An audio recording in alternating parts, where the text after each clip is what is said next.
cuerda. ¿Qué pasa entonces para yo hacer esa diferencia, verdad? Pues lo que pasa es de que el artículo no menciona expresamente qué es, si ustedes lo lograron leer, ¿verdad? No menciona expresamente qué es cuerda separada, ¿verdad? Ni qué es en la misma cuerda, sino que nosotros lo entendemos que es la misma cuerda, ¿sí? Entonces, si ustedes vuelven a leer el artículo 311, ¿sí? Porque dice,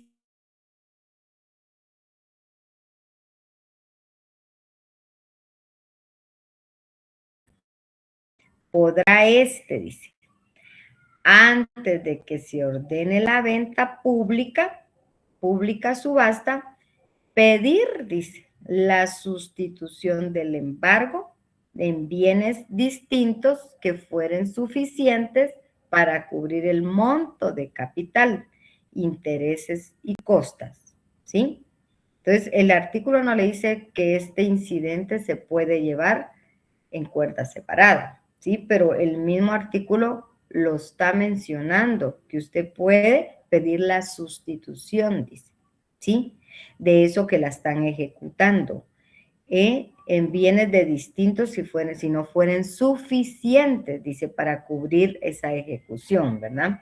Entonces, es forma de interpretación el momento para qué aplica, ¿verdad? Si es en cuerda separada o es en la misma cuerda que se deba resolver a la hora de una interposición de un incidente, ¿sí? Y aunado a todo esto, también existen las excepciones perentorias, ¿sí? Y las excepciones perentorias, ¿sí?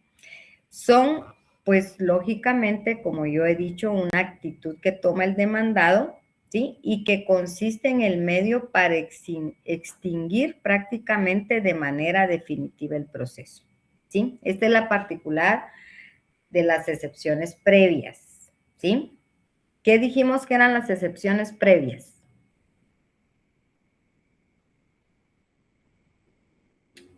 ¿Alguien que tuviera el concepto por ahí?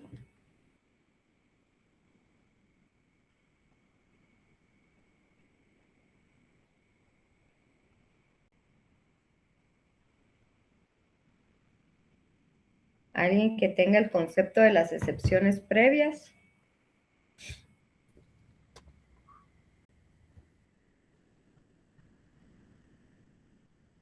¿Nadie?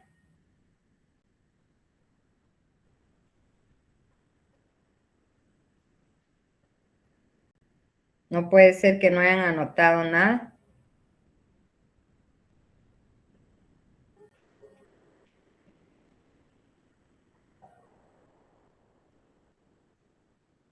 Nadie anotó nada. Bueno, pues entonces lo investiga. Y yo continúo. Entonces estoy mencionando que también existen el tipo de excepciones perentorias, ¿sí? Y que las excepciones perentorias son medios también de defensa que atacan el fondo de la pretensión, ¿sí? Del actor, ¿sí? Esta es una actitud que va a tomar el demandado, ¿sí? ¿Con qué objetivo? Con el objeto de destruirla y lograr con esto prácticamente la absolución del demandado, ¿sí? Buscan extinguir o impedir prácticamente el derecho invocado de manera permanente, ¿sí? Por eso se llaman perentorias, porque destruyen prácticamente lo que se está ventilando en el proceso.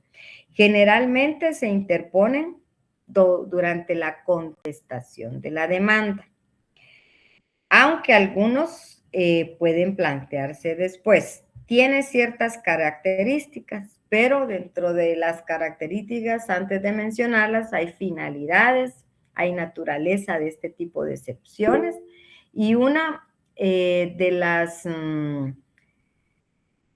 perdón, finalidad de este tipo de excepciones perentorias es que extinguen, perdón, la acción definitivamente, ¿sí? Ejemplo, ¿qué tipo de ejemplo sería una excepción perentoria, ¿sí? Si yo digo que extingue la acción definitivamente, Pues puede ser, por ejemplo, el pago, ¿sí? Puede ser también la prescripción, puede ser la transacción y la cosa juzgada, ¿sí? Esas son las excepciones que existen. Si la logran localizar en el código, vamos a ver si están poniendo atención. Solo estoy mencionándolas. La naturaleza de estas excepciones, ¿sí? Son innominadas. ¿Pero por qué se les llama innominadas? ¿Sí? Lo que significa es que el demandado, ¿sí? Las nomina, ¿sí? O sea, les da el nombre según el hecho que se vaya a extinguir, ¿verdad? O el hecho de que yo esté en ese momento alegando, ¿ya? Por lo general, se oponen al contestar la demanda, ¿sí? Aunque las nacidas con posterioridad del proceso pueden presentarse luego. ¿Qué resuelven? Se resuelven en sentencia definitiva, no como las excepciones previas, ¿sí? ¿Cómo se resuelven las excepciones previas? ¿Cómo se resuelven las excepciones previas? Vamos a ver,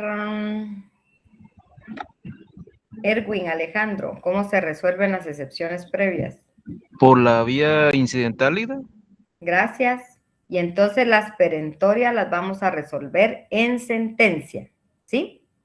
En sentencia. No sé qué están escribiendo ahorita aquí. Dice, hola, estoy escribiendo esta llamada. Falta de procesos lista, dice. Falta de procesos. No le capté. Bueno, entonces, a ver, pongo un ejemplo.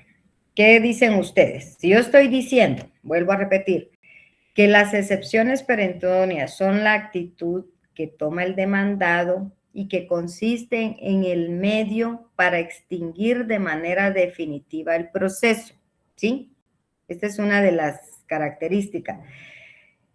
Van dirigidas al fondo del asunto,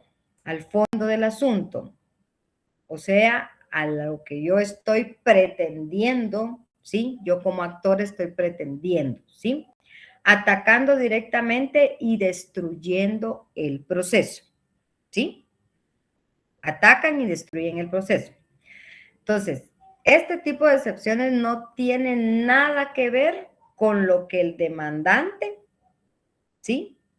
Satisfaga con algún requisito, ¿sí? No como las excepciones previas, ¿sí? No cumpliendo en el primer escrito del demandado, no tienen absolutamente nada que ver con ningún requisito que se requiera en el primer escrito que el demandado está interponiendo, ¿sí? Entonces, las excepciones perentorias en el proceso, con este tipo de excepciones, queda extinguido de manera definitiva y no puede, ahí sí que volverlo, ¿cómo le podríamos decir? A revivir, digamos, no podemos revivirlo el trámite posteriormente, ¿sí? Entonces, pongo un ejemplo. Una mujer demanda a su esposo por pensiones alimenticias atrasadas, ¿sí? En este caso, su esposo, al contestar la demanda, interpone la excepción perentoria de pago, ¿sí? Entonces, ¿quién está interponiendo la excepción perentoria de pago? El esposo, ¿sí? Acreditando su derecho, ¿sí? Con las condiciones mensuales de depósito bancario en las que consta que él está al día con el pago. Porque todo lo que se dice en derecho se prueba y todo lo que yo vaya a argumentar, a pedir o a defenderme, lo tengo que probar, ¿verdad? ¿Sí? Esa es una de las condiciones. Entonces, el esposo está interponiendo una excepción perentoria de pago y lo está demostrando con los recibos de pago de depósito del banco y diciendo que él está al día, ¿sí? Entonces, en este caso, el primer escrito, que es la demanda, ¿sí? Pudo haber ido perfectamente. Yo estoy demandando y la hice perfectamente la demanda, no tengo ningún previo, no me aplica ninguna excepción previa, ¿verdad? Ni nada. Entonces, satisfaciendo los requisitos que ya sabemos, pero en este caso, la excepción iba dirigida al fondo del asunto. ¿Cuál sería el fondo del asunto en ese memorial? ¿Qué creen ustedes? ¿Cuál sería el fondo del asunto que está atacando la excepción perentoria de pago?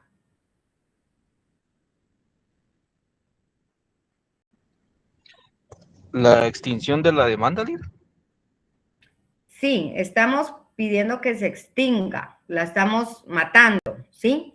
Pero yo estoy atacando el fondo de la pretensión por lo que me están demandando. ¿Me están demandando? ¿Por qué?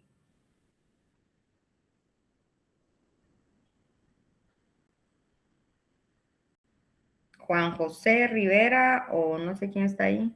Mónica. ¿Por qué me están demandando? Me están demandando por atraso de pago de pensión alimenticia, ¿sí? Entonces, con esta excepción perentoria de pago, yo estoy atacando el fondo, ¿sí? De eso que me están requiriendo cumplir. ¿Y cómo lo estoy demostrando? Yo interpongo entonces la excepción perentoria de pago porque voy a destruir el fondo de esa demanda, ¿sí?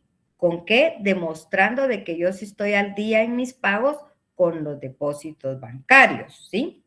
Entonces, esa es la finalidad de una excepción perentoria, ¿sí? Espero que hayan captado ahí. No sé si tienen alguna duda.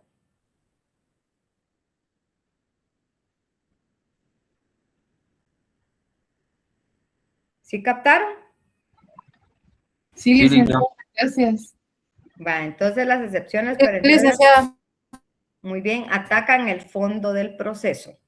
Y si yo voy a atacar, por eso dice, son nominadas, porque yo les estoy muchas veces dando la denominación, ¿sí? En este caso es una excepción de pago, porque yo estoy atacando el fondo del asunto por lo que me están queriendo prácticamente ejecutar o me están demandando, ¿verdad? Entonces, se denominan perentorias porque hacen que el proceso perezca, ¿sí? Se muera, ¿sí? Ya no prospere, ¿sí? Tenemos claro entonces que las excepciones perentorias están, ¿sí? Enumeradas expresamente en el artículo 116, ¿verdad, jóvenes? Del Código Procesal Civil y Mercantil. Pero entonces, ¿dónde estarán entonces reguladas las excepciones perentorias? ¿Dónde estarán reguladas? ¿Sí?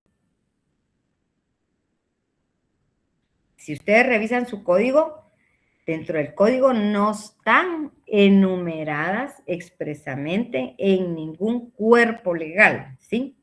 Ya que este tipo de excepciones son innominadas. Por eso se llaman innominadas, ¿sí?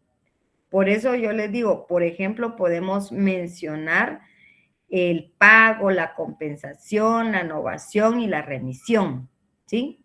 Pero en el Código Civil, ustedes van a oír estas figuras, ¿qué será la compensación? ¿Qué será la novación? ¿Qué será la remisión? En el Código Civil sí las van a ver, ¿verdad? ¿Por qué? Porque el efecto o para lo que las hizo el legislador tienen un fin, ¿sí? Entonces, vamos a ir a ver cada una de estas en el proceso que nosotros podamos ir desarrollando después que terminemos o ya empecemos en la última unidad, ¿verdad?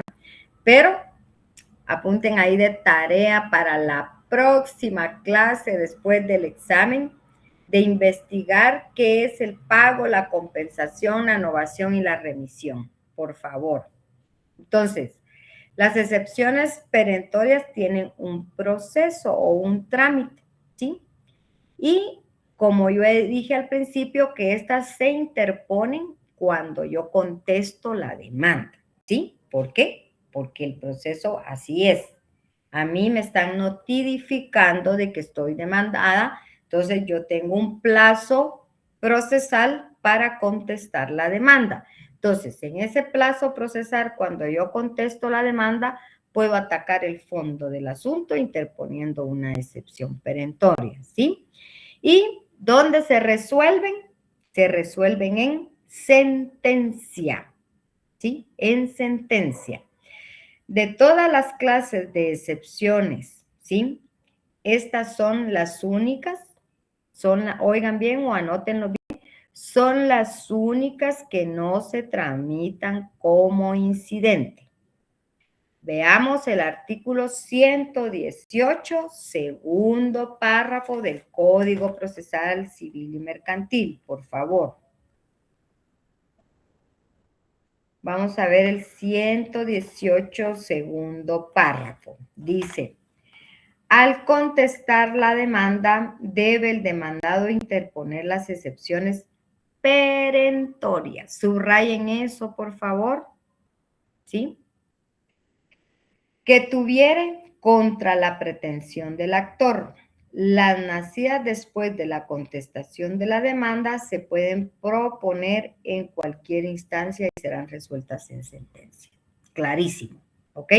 Si quieren ahí le hacen una anotación, excepciones perentorias, ¿sí? El artículo 118, segundo párrafo, ese es clarísimo. Aunado de las excepciones previas y excepciones perentorias, también existen las excepciones privilegiadas, ¿sí? Entonces, ¿por qué se les llamarán privilegiadas? Tenemos que tener claro, entonces, que las excepciones previas o dilatorias se interponen dentro de los primeros, ¿cuántos días?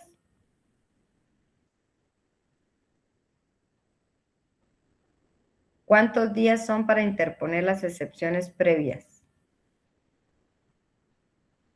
No están estudiando para el examen. Se interponen entre los... Ya. 3. 9 días. Bueno, yo no sé. Ustedes me tienen que enseñar, porque a mí ya se me olvidó. Priscila. 9 días de emplazamiento. Ok, pero ¿cuánto es el plazo para yo interponer una excepción previa o dilatoria? Se interpone entre los primeros 6 días de los 9 días que tiene la parte demandada de emplazamiento, ¿sí? 6 días de los 9 días que tiene la parte demandada del emplazamiento, ¿sí? Entonces, en ese plazo yo tengo que interponer una excepción previa, ¿sí? Acá es donde radica la diferencia con las excepciones privilegiadas. ¿Por qué? Ya que estas, o sea, las excepciones privilegiadas son esas excepciones prácticamente que tienen una particularidad de que aún siendo previas pueden interponerse en cualquier momento del proceso, ¿sí? Excepciones previas, ataco cualquier requisito mal hecho dentro de una demanda, ¿sí?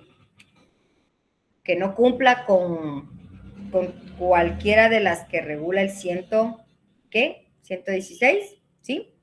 Las excepciones perentorias atacan el fondo y destruyen el proceso, es el objetivo, ¿verdad? Y las excepciones privilegiadas las puedo interponer en cualquier momento del proceso. 3 cosas distintas, ¿sí? ¿Estamos claros? Privilegiadas las puedo interponer en cualquier estado del proceso. Lic, pero ¿cuáles son esas, verdad? Entonces, ¿cuáles son las excepciones privilegiadas que usted está mencionando, Lic? Si hay excepciones previas, pero también son excepciones previas privilegiadas, estas tienen la particularidad de que yo las puedo interponer en cualquier estado del proceso, ¿sí? Vamos a leer el artículo 120 del Código Procesal Civil y Mercantil, por favor. ¿Y ahí qué dice?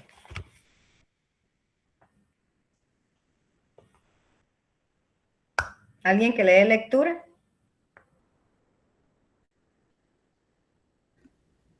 Artículo 120, dijo, ¿verdad, licenciada? Sí, sí. Artículo 120, interposición de excepciones previas. Dentro de 6 días de emplazado podrá el demandado hacer valer las excepciones previas. Sin embargo, en cualquier estado del proceso podrá oponer las de litispendencia, falta de capacidad legal, falta de personalidad, falta de personería, cosa juzgada, transacción, caducidad y prescripción. Momento, ahí está. Ahí está reguladas las excepciones privilegiadas. Entonces, por favor, anótenle al artículo 120 después del punto y seguido cuando dice, sin embargo, cualquier estado del proceso podrá oponer la litispendencia, es una de las excepciones privilegiadas. Falta de capacidad legal, falta de personalidad, falta de personería, cosa juzgada, transacción, caducidad y prescripción. Esas son las excepciones privilegiadas que se pueden interponer en cualquier estado del proceso, ¿sí? Y tienen su proceso también, como tal, ¿ya? Tienen su proceso como tal. ¿Cuál sería el primer paso para interponer una excepción previa o privilegiada dentro del cualquier momento del proceso, si ya está el proceso por alguna de las etapas? ¿Sí? Lógicamente, primero, como ya dije, se interponen en cualquier estado del proceso, ¿sí? Se tramitan también de la forma incidental, que ya vimos, ¿sí? Que se resuelven también en auto, ¿sí? Estas también se resuelven en auto. Las únicas que resuelven en sentencia, ¿cuáles son? ¿Cuáles son? Perentorias. Ah, muy bien. Vale, entonces, la única diferencia entonces dentro de una previa y una privilegiada es que la previa debe interponerse obligadamente entre los primeros 6 días de los 9 que tenemos del emplazamiento, ¿sí? Mientras que las privilegiadas se interponen en cualquier momento del proceso, ¿sí? Entonces, cuando yo ya interpuse una excepción de este tipo, ¿sí? Sigue siendo, pues, se sigue viendo, ventilando bajo la vía incidental, ¿sí? Y si el incidente fuera de hecho o de derecho, dependerá, ahí sí que dependerá de cada uno en específico según lo vimos, ¿verdad? Cuando es de hecho y cuando es de derecho. Yo dije que el derecho no se prueba y el de hecho se prueba, ahí se recuerda, ¿sí? Entonces, esa es la única diferencia. Pero también existe otro tipo de excepciones que se llaman mixtas, ¿sí? Ya me volvió loca con tantas excepciones y yo las miro en el mismo listado. Entonces, repito, según el artículo, ¿dónde están reguladas las excepciones? Vamos a ver. Del 116.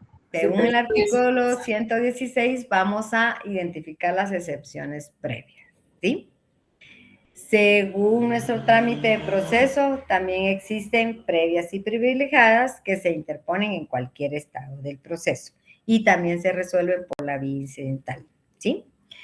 Según el trámite del proceso, también hay unas que de acuerdo a la contestación de la demanda le llamamos perentorias porque atacan el fondo del proceso y lo destruyen totalmente y se resuelven en sentencia, ¿sí? Fácil, está fácil. ¿Ya? Está fácil. Lo único que a ustedes les queda de tarea es aprenderse cuáles son las privilegiadas, cuáles son las previas, cuáles son las perentorias y cuáles son las mixtas, ¿sí? Porque ya las dividimos en todo, ¿verdad? Entonces, las mixtas, ¿sí? Este tipo de excepciones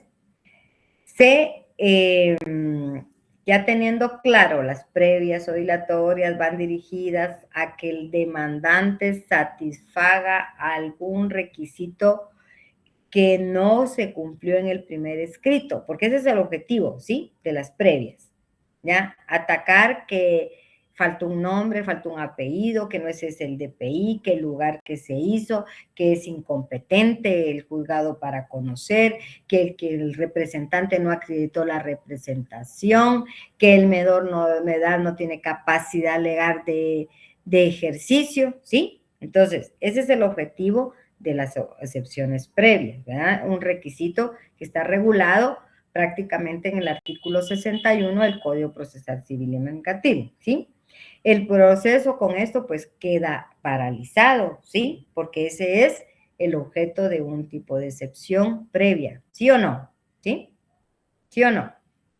Porque yo tengo que venir y contestar para subsanar esa excepción previa que están atacando y que de alguna manera previenen, ¿sí? Entonces, para el proceso, ¿sí? Entonces, las excepciones mixtas van a ser todas aquellas excepciones que tienen la particularidad de que siendo previas, oiga, mixtas, que siendo previas tienen efecto de perentorias. Más complicado todavía. Que siendo mixtas tienen efecto de perentorias. Perdón, previas tienen efecto de perentorias. ¿Pero por qué? Lo digo de otra manera, ¿sí? Se interponen como previas, ¿sí? Pero no atacan la falta de requisitos en la demanda, sino que atacan el fondo del asunto. Por eso se llaman mixtas, ¿ya? Pero entonces, ¿cuáles son las excepciones mixtas? ¿Verdad? ¿Cuáles son las excepciones mixtas? Están reguladas expresamente en el código, en el artículo 116, ¿sí? Para que se haga más fácil, ¿sí? Recuerden ustedes que son las últimas 4 de las 11 que ya mencionamos. Abran su código en el artículo 116 y las últimas 4 les vamos a llamar mixtas, ¿sí? Esta es la caducidad, la prescripción, la cosa juzgada y la transacción, ¿sí? Esta les vamos a llamar mixtas. No sé si le hacen una llavecita ahí o no sé cómo lo van a señalar, pero por favor, identifíquenlo, ¿sí? El trámite de las excepciones mixtas también se interponen los 6 días de los 9 que tenemos del emplazamiento y se tramitan también en la vía incidental y se resuelven en auto. Es lo mismo, ¿sí? Lo mismo.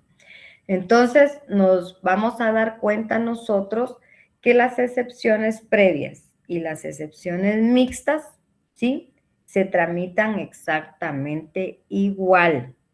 Y esto se debe a que la única diferencia entre ambas es el efecto que tienen sobre el proceso, ¿sí? No el trámite, ¿sí? La diferencia que tienen este tipo de excepciones es el efecto que yo quiero que tenga en el proceso, ¿sí? Entonces, el trámite de este tipo de excepciones previas, vamos a hacerlas despuesito. Yo se las voy a mandar en las diapositivas graficadas para que ustedes la tengan, ¿verdad? Entonces, lo primero que debemos hacer es que ustedes distingan cuáles son las excepciones previas, cuáles son las excepciones previas y privilegiadas, las excepciones mixtas y las perentorias. Eso es lo que yo quiero de que ustedes, de acuerdo a los artículos 116, 117 y 120 del Código Procesal Civil y Mercantil. ¿Cómo le podemos llamar a esto? Artículos cajoneros. Lo apuntan, lo anotan, lo señalan en su código, por favor, ¿sí? Entonces, las excepciones privilegiadas deben, ¿cómo le puedo llamar yo? Obligatorias, ¿sí? Hay 4 que deben obligatoriamente interponerse entre los primeros 6 días de los 9 días del emplazamiento, ¿sí? Entonces, cuáles serán esas 4 que se deben de interponer, ¿sí? Esas 4 excepciones previas que son, como les dijera yo, la llave o la defensa, ¿sí? Está la incompetencia, la demanda defectuosa, la falta de cumplimiento del plazo, ¿sí? Y condición a la que estuviere sujeta la obligación o el derecho, y el arraigo, ¿sí? Que es la que bastante se usa, ¿verdad? Esas 4 excepciones previas, ¿sí? Deben obligadamente, pues, interponerse, ¿sí? Porque son previas. Miren la función que tiene cada una de ellas, ¿verdad? Si yo interpongo un arraigo, ¿sí? Ya limito a esa persona, pues, a que pueda salir del país, ¿verdad? La incompetencia, el juez no puede conocer, ¿sí? Una demanda defectuosa, ¿verdad? No es lo que se pretende, ¿verdad? Y la falta de cumplimiento del plazo y la condición, no estamos dentro del plazo. Entonces, las excepciones privilegiadas, que es la litispendencia, la falta de capacidad legal, de personalidad, personería, cosa juzgada, transacción, caducidad y prescripción, puede interponerse en cualquier estado del proceso. ¿Sí? ¿Sí? Ahora bien, en segundo plano debemos tener nosotros claro cuáles son las excepciones previas, son de hecho, y cuáles son de derecho, ¿sí? Porque esto nos va a facilitar identificarlas y poderlas aplicar, ¿sí? Entonces, yo tengo que las excepciones de hecho va a ser la litispendencia, falta de capacidad legal, falta de personalidad, falta de personería, falta de cumplimiento del plazo y la condición, cosa juzgada, transacción y arraigo. ¿Por qué serán excepciones previas de hecho? Vamos a ver.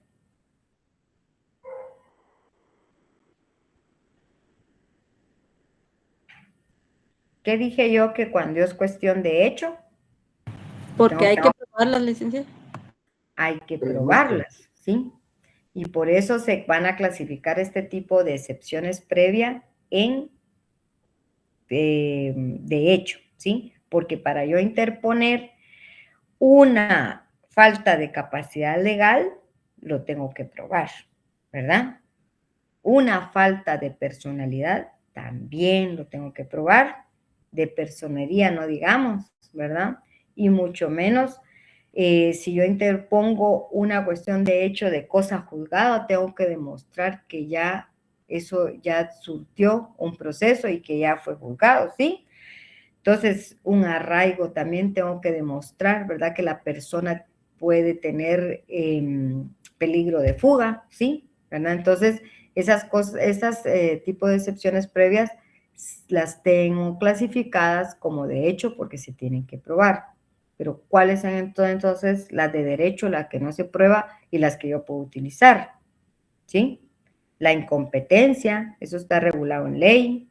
La demanda defectuosa, la caducidad, la prescripción, la cosa juzgada, ¿sí? Esas excepciones previas las vamos a llamar previas de derecho, ¿sí?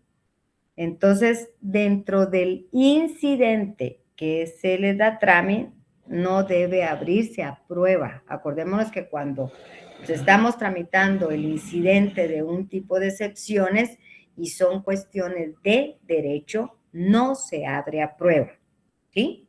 No se les va a olvidar eso.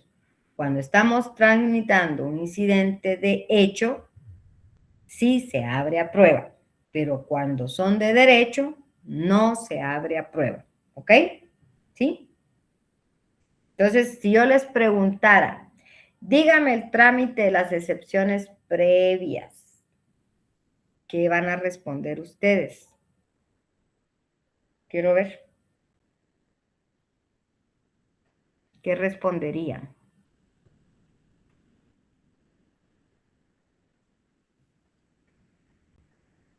Bueno, Las excepciones previas se interpone en los primeros 6 días. Ujú.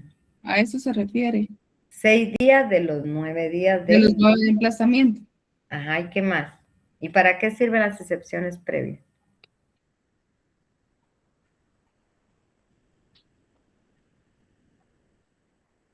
Ustedes tienen que tener concepto. ¿Para qué sirven las excepciones previas? Son mecanismos de defensa.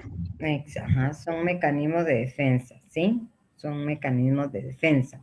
¿Y dónde se tramitan las excepciones previas? Por la vía incidental. Excelente. ¿Y cómo se resuelven? Antes de la sentencia. No. Se resuelven en auto. Excelente, en auto, ¿sí? Lo que estoy diciendo aquí no se les va a olvidar, ahí van a ver, ¿sí? No se les olvida. Entonces, fácil. La licenciada, las excepciones previas son medios de defensa que utiliza tanto el demandante como el demandado para atacar el primer escrito inicial, ¿verdad? ¿Sí?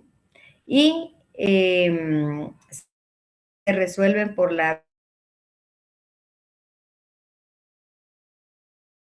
que interponen dentro de los primeros 6 días de los 9 días de emplazamiento que tenemos tanto el demandado, ¿verdad? Entonces, ustedes tienen que agarrar una secuencia para ir repasando sus respuestas, ¿ya? Dentro de esa pregunta hay 4 o 5, ¿sí? Entonces, es la forma en que ustedes tienen que aprender a estudiar, ¿ok? Vale, entonces, ya les hice esa pregunta, ya no se las voy a hacer en el examen, les voy a hacer otra más difícil, ¿verdad? Porque esa ya me la contestaron. Dice, no. Sí, entonces yo voy a mandarles los esquemas de las excepciones, ¿verdad? Porque yo, gracias a Dios, pues los tengo aquí reguladitos, ¿sí? Pero ¿qué pasa entonces cuando yo contesto una demanda? Vamos a ver, ¿qué pasa? ¿Qué creen ustedes que pasa cuando yo contesto una demanda o cuando se da la contestación de la demanda? ¿Sí? Porque yo ya les dije la vez pasada que la contestación de la demanda es una actitud que toma el demandado, ¿verdad? ¿Sí? Que consiste siempre en un acto que se va a realizar en el cual se oponen los hechos que yo voy a exponer y derechos reclamados por la parte actora. Ahí mismo tiene que ir, ¿sí?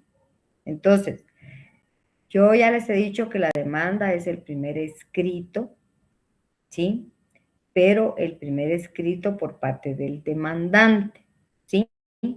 En este caso, podemos decir nosotros que la contestación de la demanda también es el primer escrito del demandado, ¿verdad? Por lo cual también debe llenar los requisitos del artículo 61 del Código Procesal Civil y Mercantil, y a la vez también yo como demandada voy a ofrecer mis medios de prueba, ¿sí? Que yo considere oportunos. ¿Se dan cuenta?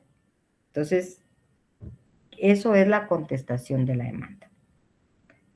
Siempre cuando yo voy a contestar la demanda, también para mi demandada, yo demandada, va a ser mi primer escrito inicial y tengo que llenar los requisitos del artículo 61 del Código Procesal Civil y Mercantil y también proponer mis medios de prueba, ¿verdad? No cambia en lo absoluto, simplemente lo que cambia es la definición procesal que le damos, contestación de la demanda, ¿verdad? Eso que les quede bien claro. Ahora bien, ¿a qué le llamo yo reconvenir? ¿Qué será reconvenir? ¿Ya? Incluir algunos elementos que se quedaron pendientes, ¿no? La reconvención es una actitud también del demandado, y eso se lo dije ahí al principio, ¿ya? La reconvención o reconvenir también es una actitud que se toma o que toma el demandado, ¿sí? ¿Y qué va a consistir? ¿En qué va a consistir? Aquí en la reconvención yo voy a exponer hechos, ¿sí? Expuestos y derechos reclamados por la parte actora que me están solicitando. También puedo hacer un cambio, ¿sí? Podemos decir que yo estoy reconviniendo porque estoy contrademandando. Eso quiere decir reconvenir, ¿sí? Cuando ustedes oigan el término reconvenir es porque se llama contrademanda, ¿sí? A ese punto quería llegar. Entonces, yo también puedo contrademandar. Yo sé que ustedes ya escucharon ese término, ¿sí o no? Entonces, reconvenir es contrademandar. Algunos escritores, ustedes van a leer en algunos libros que le llaman metamorfosis procesal, ¿sí? ¿Por qué? Porque cambiamos, hay un cambio, ¿sí? Yo puedo reconvenir también, puedo contrademandar, ¿sí? En una, digamos, instituido por el cual el demandado también se convierte en demandante y viceversa, ¿sí? A eso le llamamos metamorfosis procesal en algunos casos. Pero también esto, hay actitudes que va a tomar el actor, ¿sí? Hay actitudes que con estos efectos procesales que se dan, el actor va a tomar también ciertas actitudes, ¿sí? Y el proceso entonces se va haciendo más grande, ¿sí? Porque el actor puede hacer una ampliación de la demanda, puede haber una conciliación, ¿sí? Un desistimiento, pueden pasar muchas cosas, ¿sí? Se puede dar la caducidad de la instancia, que ya dijimos que era qué. Se puede dar una transacción, ya dijimos que era una excepción, ¿verdad? Entonces, las actitudes del actor, yo como demandante, va a ser esa acción, ¿sí? La acción que yo como demandante voy a asumir frente ¿a qué? ¿A qué voy a asumir una actitud yo? A la misma demanda, ¿sí? Puede ser hasta mi misma demanda que yo interpuse. ¿Por qué? Porque si yo tomo una actitud de ampliar, ¿alguien tiene su micrófono abierto? Jocelyn. Si yo amplío la demanda, ¿sí? Esto lo que va a hacer es modificar mi escrito inicial, ¿verdad? Si yo la llego a ampliar. Entonces, yo tengo esa facultad como actora de ampliar ese primer escrito inicial, ¿sí? Esto siempre y cuando el demandado no haya interpuesto ningún escrito que se oponga a la demanda. Ojo, ojo. Yo puedo ampliar mi demanda como parte actora una vez el demandado no haya interpuesto ningún escrito oponiéndose a la demanda. Entonces yo puedo hacer uso de la ampliación de la demanda, ¿sí? Por eso hay plazos, hay términos, hay tiempo para que yo tenga que estar atenta si yo tengo esa facultad como actora de poder ampliar la demanda, ¿sí? Ahora bien, otra actitud que el actor puede tomar, ¿sí? En este momento procesal es la conciliación, ¿sí? En el juicio ordinario se da muchas veces eso, porque la conciliación es necesaria, ¿sí? ¿Por qué? Porque ambas partes están de acuerdo en solucionar, pues, el litigio, lo que se está ventilando, ¿sí?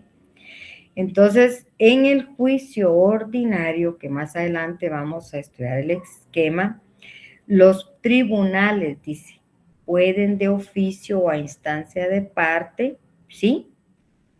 Citar a conciliación a las partes en cualquier estado del proceso. La demanda que yo les envié, no sé si ya les llegó, no sé si ya la tienen, ¿sí? Entonces, esa demanda, por favor, si quieren, impriman, ¿ok? ráyenla, táchenla. El objeto es que ustedes practiquen con los artículos de los requisitos que debe llevar una demanda de acuerdo al 61, ¿sí?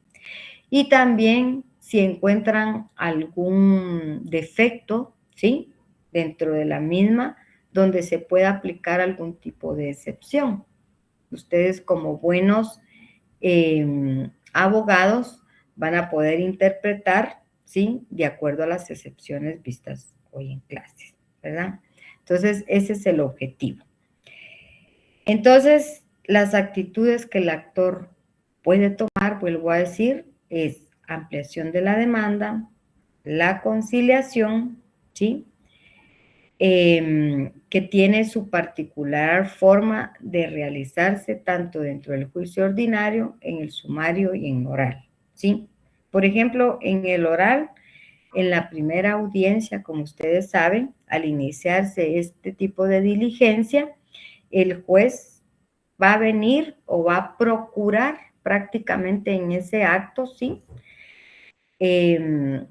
Prácticamente proponiéndoles a las partes, ¿sí? La conciliación. Este es en el juicio oral, ¿sí? En ese acto, pues el juez propone la conciliación, ¿sí? Entonces, si hay conciliación en ese acto, el juez tiene la facultad de aprobar cualquier tipo de arreglo a que se llegue dentro de una conciliación. Es totalmente diferente, ¿sí?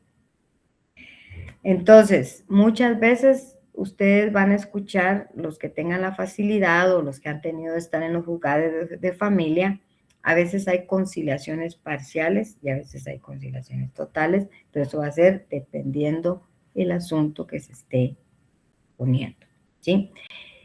¿Qué casos se pueden llevar en un juicio oral?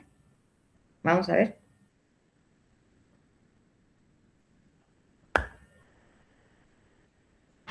¿Qué casos?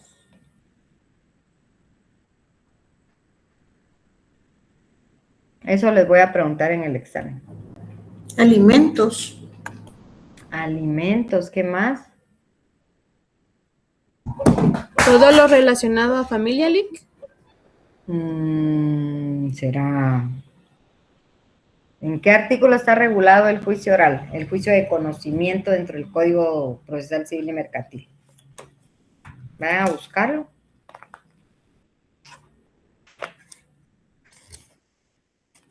Vamos a ver. Ya dijo la compañera algo ahí. Entonces, los demás, ¿dónde están? Asuntos de menor cuantía, dice la norma. Asuntos relativos a la obligación de prestar alimentos, como dijo la compañera. Ínfima cuantía, la rendición de cuentas por parte de todas las personas a quienes se le impone esta obligación, la división de la cosa común, la declaración de jactancia, asuntos que por disposición de la ley o convenio de las partes deban seguirse en esta vía. O sea que no son todos los de familia, ¿verdad? Eso es en materia de juicio oral. A lo que nosotros conocemos asuntos de familia. Así se le llama, asuntos de familia. Numerados del numeral 1 al 7. Entonces, acá hay que darles algunos artículos para que ustedes, ¿cómo se llama? Puedan leerlos y los relacionan con estos incisos, pero eso va a ser la próxima clase cuando ya estemos viendo el proceso como tal, ¿sí? Ahora bien, en los asuntos que son relativos a la obligación de prestar alimentos y a los otros que corresponda, dice, en asuntos de familia, con excepción de los casos en que este código y el Código Civil y la Ley de Tribunales de Familia dispongan expresamente otro procedimiento, ¿sí? O sea que no solo lo que dice el numeral 3, ¿verdad? Tenemos que estar sujetos a lo dispuesto en el Código Civil y a la Ley de Tribunales de Familia también, ¿verdad? Entonces, bueno. Entonces, yo me quedo hasta acá No sé cómo están ustedes de tiempo. Si quieren, continuamos, pero yo considero que me quedo hasta acá porque tengo que preparar el examen también, ¿verdad? Entonces, en la próxima clase sí ya voy a entrar de lleno a lo que son las pruebas anticipadas, ¿verdad? Prácticamente los requisitos de admisión que necesitamos saber. La declaración jurada, menciono otra vez, y reconocimiento de documentos, exhibición de documentos, exhibición de libros y la declaración de testigos y la facultad del juez y sus recursos, ¿sí? Porque después de eso ya nos tocaría prácticamente el derecho de defensa y eso sí es bastante. Pero no, ya vimos aquí las excepciones, entonces eso ya no, solo tendríamos que ver prácticamente el derecho de defensa y la actividad probatoria como carga de las partes en el proceso. Vamos a ver. Sí, podemos abordar de una vez la declaración de testigos. Reconocimiento judicial, porque aquí cada uno de estas partes procesales va a especificar. Y nosotros tenemos que terminar hasta los medios de impugnación. Entonces, nos vamos a quedar hasta hoy porque el otro examen también viene cargado. Les subo la tarea Clausur para que vayan subiendo, por favor, su glosario. Se los voy a agradecer mucho. Y el memorial que mandé, imprímanlo, ráyenlo, táchenlo para que vayan identificando los requisitos o algún tipo de excepción si lo consideraron ustedes oportuno que se pudiera interponer, ¿verdad? Entonces, jóvenes, si no hay ninguna duda, y me quedo por acá. Pasen muy buena noche y los veo el 16, que sería Jueves. bueno. Feliz noche, Jueves. Leida. Gracias. Otra cosa, requisito de examen para el examen es con cámara abierta, ahí se recuerda, ¿sí? No me quiero ver en la penosa obligación de llamarle la atención, es con cámara abierta, por favor. De acuerdo, gracias. Licenciada, perdone, para el día del examen, ¿si vamos a poder utilizar el código? No. Bueno, no se gracias. puede porque las preguntas vienen más que todo falso, verdadero, ya, otras de selección múltiple. Entonces no hay código porque no les puedo poner lo que yo quería ahorita. Esperemos que al final sí, ¿verdad? Entonces no hay código. Gracias. Ligda, buenas noches. Buenas noches. Buenas noches, Ligda. Disculpe, yo tengo un problema. Fíjese que el día del examen también se me vuelve a traslapar con financiero, como en el primer parcial. Entonces, no sé si me podría dar la oportunidad de entrar a las 5 o 5:20 para más tardar, porque el de financiero es a las 5:30. A las 5:20 o se quiere entrar antes al de civil. El de civil es a las 5:30, ¿verdad? Ajá. Sí. Ah, no, sería a las 6 o 6:20, disculpe, licenciada. Ok, bueno, si está a esa hora, sí, porque es una hora de examen, ¿verdad? Entonces ya me quedaría con usted unos minutitos después. Sí, claro, con mucho gusto. Está bien, muchas gracias, licenciada. Bueno, Marlene. Sí, licenciada, fíjese que tengo el mismo caso que el compañero, que me vuelven a traslapar los horarios con financiero. Bueno, ok, entonces... Si no estoy mal, la licenciada nos dijo que empezaba el examen a las 5:40 y entonces el suyo está a las 5:30, no sé. Así es. Si podría tener la por mí no hay problema. Yo aquí me quedo viéndolos, que hagan su examen y les puedo dar unos minutos más, ¿verdad? Si ustedes lo quieren hacer ese día, ¿verdad? No hay ningún problema. Yo no tengo ningún problema, ¿ya? Entonces, eso sí, por favor, el examen viene con ciertas limitaciones, tratemos de contestarlo integral, ¿verdad?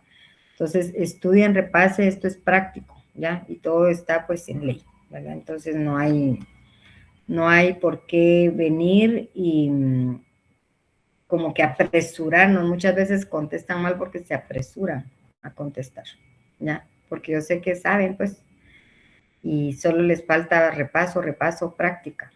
Ya ustedes son abogados por naturaleza, entonces ya solo es cuestión de preparación, ¿verdad? Entonces, los que se quieran someter ese día al examen y se les traslade el examen, por mí no hay ningún problema. Yo los puedo recibir unos 20 o 30 minutos después, que no hay ningún problema, ¿ok? Sería a las 6, licenciada. A las 6, porque ellos, si yo les examino a las 5:30, van a terminar a las 6:30, ¿sí? Entonces yo a ustedes los podré, si empiezan allá a las 5:30, no sé si se lleven media hora para contestar, ¿verdad? No, ustedes calcúlense, ¿verdad, jóvenes? Yo no los voy a presionar por el tiempo, pero sí les agradecería que estuvieran por lo menos una media hora, 40 minutos después, ¿verdad? De su examen, ¿ya? Para que puedan tener aquí por lo menos el mismo tiempo para contestar. Gracias, licenciada, muy amable. Bueno, ¿alguien más? Licenciada, buenas Sí, noches. Donato. Buenas noches. Licenciada, dice que yo tuve mucho problema para conectarme, pero al fin me conecté y perdí algunos aspectos, pero voy a preguntar a los compañeros. Ahora, lo que quería preguntar es, ¿usted en algún momento tomó asistencia o algo?